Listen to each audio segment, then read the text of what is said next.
Good day, everybody, and welcome to our show, the Daily Digest broadcast on our newsletter, Riyadh in Action, and also in our YouTube channel. Today is the end of the first week here at the COP16, the UNCCV. So today also is a day off. So if you are planning to go out and sightseeing the city, I have some recommendations for you. The first one is the Kingdom Center, a huge building with a spectacular panoramic view, and it's in the center of the city, so it's really close, I guess, to your hotel. The second recommendation is King Abdullah Park, which have like a really spectacular show of water and lights. And if you have plenty time or a little bit more time, maybe 2 hours to go, I recommend you the Edge of the World, which is an amazing cliff surrounded by amazing views. The best time to go is at sunrise or at sunset because of the incredible lights of the sky. But today is People's Day, and we're going to talk about it.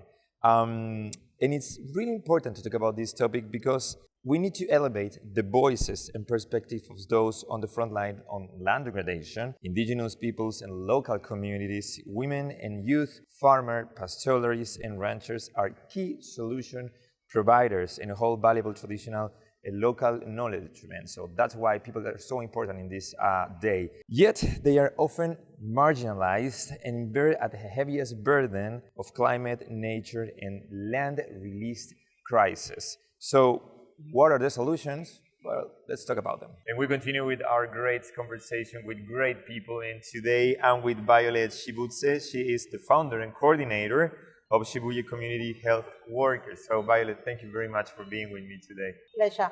I'm going to start the conversation asking you, why do you think it is crucial to place people and their communities of the center of global efforts to achieve land degradation neutrality? Thank you so much. So as leader of a local community-based organization in Kenya, which was founded, because Shibuya was founded by grassroots women who are working on health.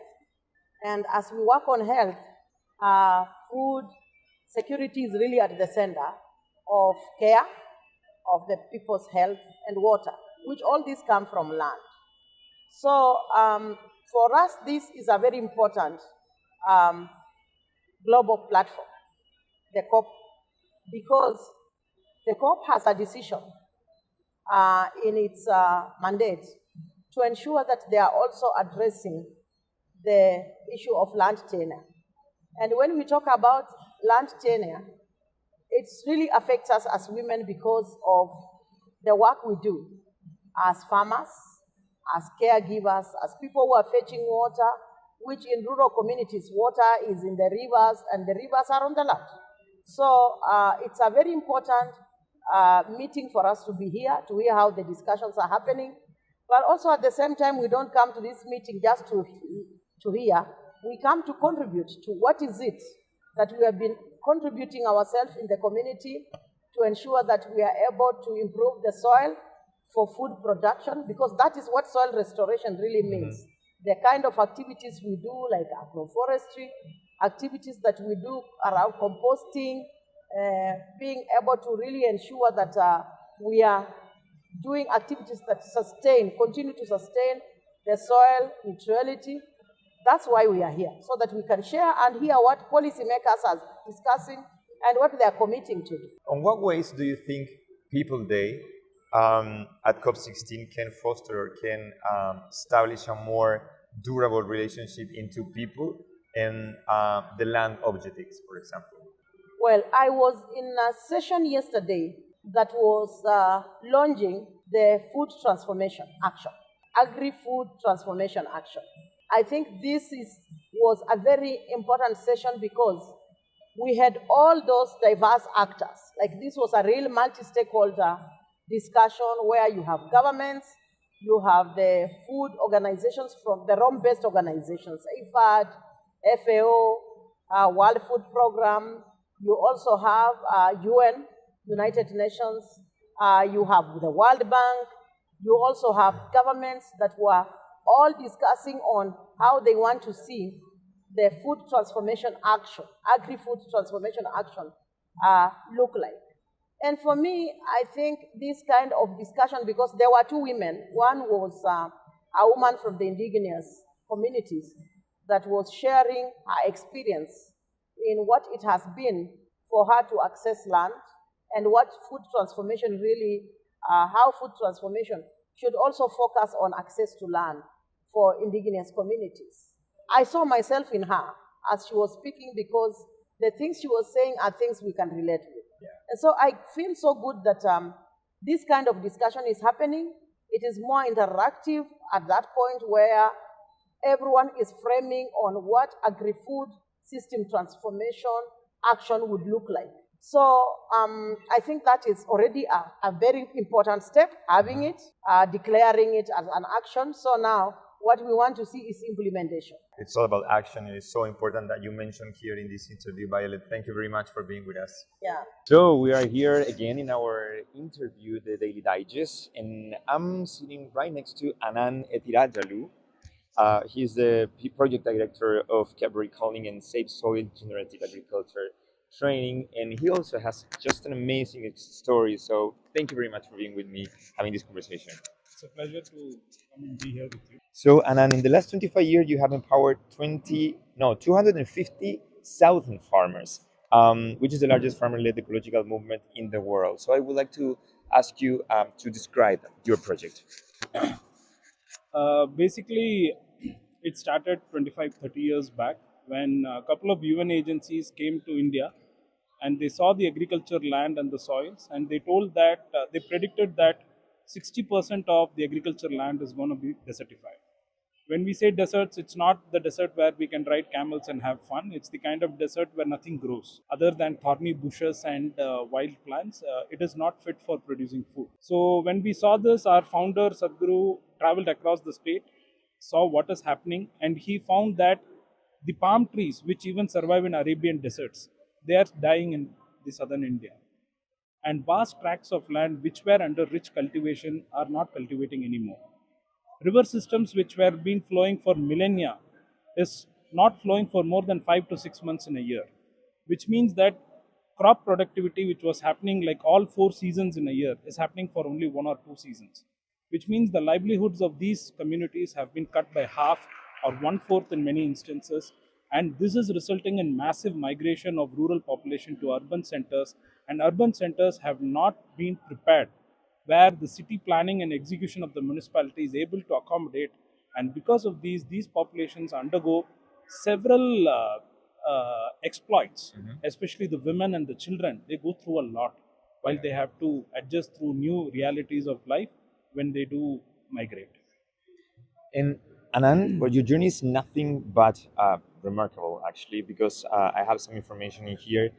At the age of just 15, you began restoring degraded land and soil in this South India hometown, and also learning from like a poor quality life because you began from that, right? So, what did you find being just a teenager with 15 years old, the strength and the power and the purpose to do this and to dedicate your life to this? So it's a couple of things. One is that when I was in my 10th standard, I was given an opportunity to submit a science project at my school. And I chose the topic to be food adulteration because I just heard about something in the news saying that most of what we eat is adulterated. So I collected news articles from my local newspapers for about a year. More than 100, 300 pages of news I collected. I made a synopsis report out of it where I saw that most of what I eat is adulterated. My rice is adulterated with silica. My sugar is adulterated with sulfur. My vegetables are adulterated with carcinogenic pesticides. My fruits are adulterated with post harvest ripening agents, which are very harmful for your system. So, when I found this, I thought that there is no point in becoming a doctor or an engineer or an accountant when I can't even get good food to eat, even with all the money. So, I decided, and my father decided together that we start a farm, we become self sustainable, and we grow all that we want to eat. So, within a matter of 3 to 4 years, we were able to produce our own grains, our own fruits, our own vegetables, our own oils, our own spices, and so on, and very less dependency had on the market. Because of this, I started eating the healthiest food possible, organics, with regenerative agriculture. Secondly, whatever was excess, I put it in a basket outside my house, and people used to come, weigh the produce, and there was a pay as you like jar where they pay whatever they like, and most of the time they ended up paying more than they're supposed to. And I made good money. I traveled on my Royal Enfield across South India to learn from more farmers how to bring more efficiency into these systems. Within a year, I realized that farmers can actually live like kings, eating the healthiest food, drinking the healthiest water, and whatever is excess, they can sell it to the market, and that money can give them the ability to put their children to education and so on and so forth. Now, this personal experience transformed within me in such a way that when Sadhguru started this movement in 98, I participated as a part time volunteer. From there, I saw what is the potential if I become part of a larger organization, a larger missionary which is aiming to transform agriculture in the entire state. That led to me where in the last 20 years I've been working with this organization, Save Soil Movement of Isha, and we have been able to transition 250,000 farmers into tree-based farming and regenerative agriculture. And because of this, their income levels have gone up anywhere between 300 to 800% in a matter of 7 to 8 years. And how hard was it? Did you find any resistance, or it was completely the opposite? The most of the time the problem is the solution. So the problem has been farmers mindset for them to accept new forms of cultivation practices. To change it. Yeah, to change it, because their fathers did chemical agriculture, their forefathers did chemical agriculture. Now I go and tell that you don't have to put these chemical fertilizers, you don't have to spray these pesticides. They're not willing to listen immediately. So it takes a lot of convincing, where we strategized our learning mechanism as a farmer to farmer learning. He's not going to trust NGO, he's not going to trust a government or a scientific institution, but he will trust another farmer who has made it successful economically as well as ecologically. So we have more than 1,000 model farmers in each district, growing each of the major crops grown in that local region, who are the volunteers of transformation who handhold the new farmers Yeah. by teaching their experience with live demonstration in their own fields. This makes the entire difference, and for a successful transition, without handholding, training farmers into region agriculture and not giving handholding is a crime. Why I say so is that I've seen farmers who gone through training, and when they don't practice it in the right way during their first instance of a crop disease or a pest attack, and if they don't get a solution within 24 hours, their crop is lost. If it is lost, means their entire livelihood for the year is lost. Which means after that they're going back to chemical farming and they'll never come back to regenerative agriculture, and they'll become active campaigners of anti-regenerative farming. So it's very important that it's a request to all the practitioners of regen agriculture across the globe that when we train farmers, it is important that we are also able to give handholding. And we have devised our handholding in multiple ways: by field visit, bringing them in WhatsApp groups where 50,000 farmers are in WhatsApp groups, where every day they post questions. They take a picture of a pest attack and say what to do for this crop. And within 24 hours, we have 4 or 5 farmer resource leaders within the same group, from the same region, from the same community, who will give different solutions to the farmer within 24 hours. And that helps him implement those corrective measures which will save the crop and make him successfully transition to regen ag. And then last question, because we are running out of time, sadly. Our NGO Ambition Loop is based on radical collaboration. I'm sorry, Um, can you repeat? our NGO Ambition Loop, that's the name, is based on radical collaboration, right? To build bridges like you did. So how has it been for you to build bridges between different discussions, for example, in the real world impact? Can you elaborate the question? I'm Yeah, sorry. of course. You are very on the sense of collaboration. You work with a lot of collaboration, building bridges all the time. For example, between politics and the real world, right? How to create, for example, actions and solutions for the people, for real people. So, how has been that journey for you? It's kind of how kind of hard it is.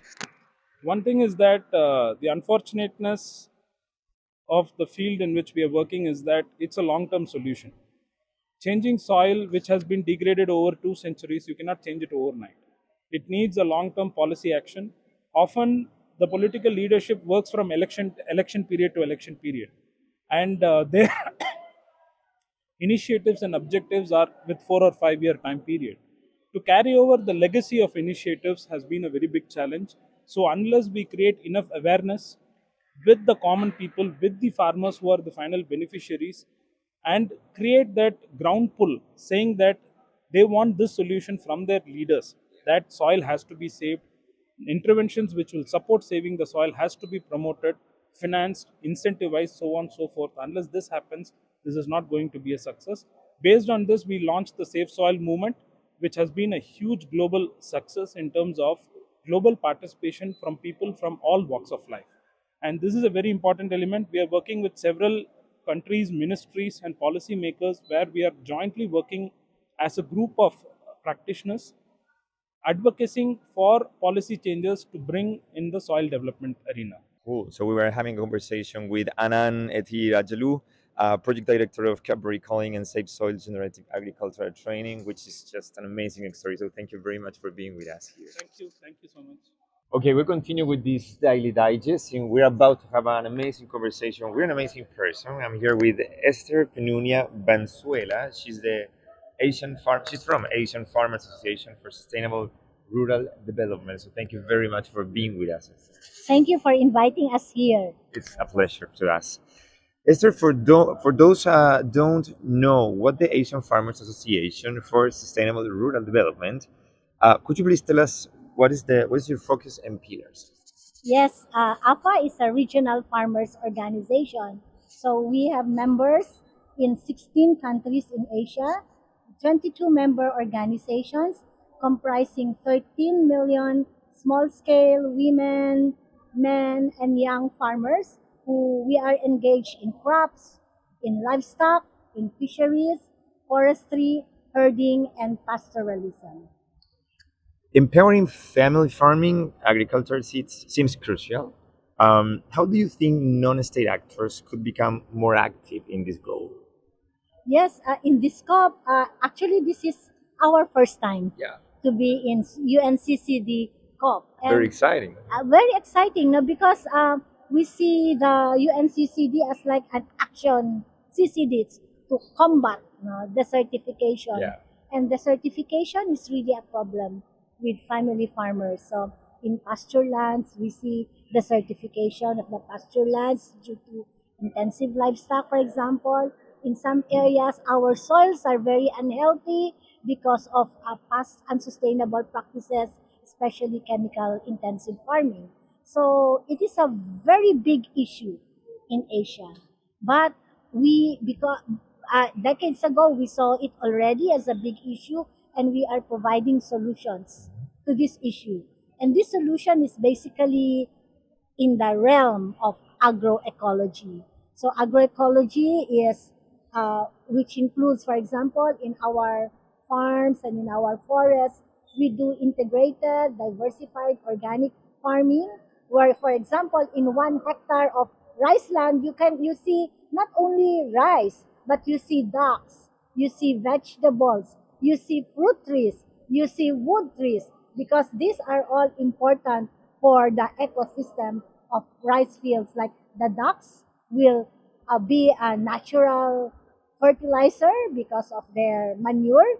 It will be additional food source for the farmers, as well as it is a natural pest control system because the ducks eat the weeds and some of the insects that are in the rice fields. Empowering, Esther, family farming agriculture is essential, right?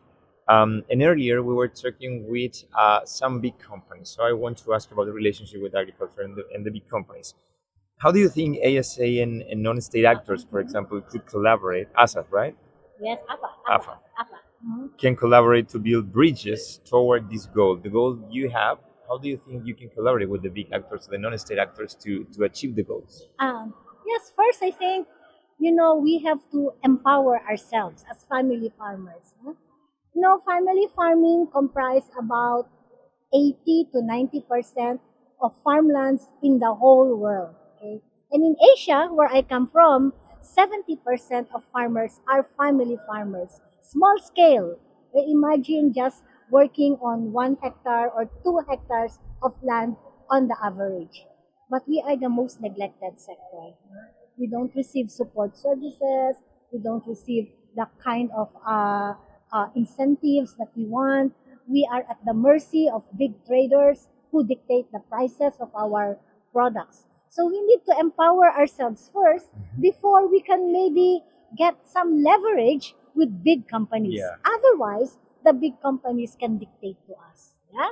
So that's why one of our main goals as AFA is to organize ourselves and to build our capacities and to build our market power. And how do we do that? Especially building our market power. We organize into cooperatives. And these cooperatives aggregate our produce, like kilos of rice that can be sold together in one trade for one trader or in one company. If we have bigger volume of product to sell to a company, then we could negotiate for better prices than just selling it in the individual alone. So we also want, there's a value chain of products, and usually family farmers are just involved in that first step of the value chain, which is just production. Okay? But we see ourselves, especially to our cooperatives, to be strongly more involved in the value chain. We can not only produce, but we can process our products. So it's about involvement, right? Yeah, it's processing. Yeah. And even we can market our products. Now we can go directly to the consumers through, for example, community supported agriculture. So so even in the big companies, we hope that we will be able to involve ourselves in the value chain by maybe processing a bit more and then selling these processed products through the big companies. In that way, we earn more from the products that we have produced as raw material. So big challenge ahead. We were talking with challenge. Esther Penunia Venezuela. Thank you very much for being with us. Yes, thank you very much, Frances. I hope I have been of help and have made some insights that will be Absolutely. very relevant I'm pretty to our sure you did. viewers. Thank you very much. Thank you. Thank you so much again for joining us today. And remember to subscribe to our newsletter, Riyadh in Action. See you tomorrow. Have a good day.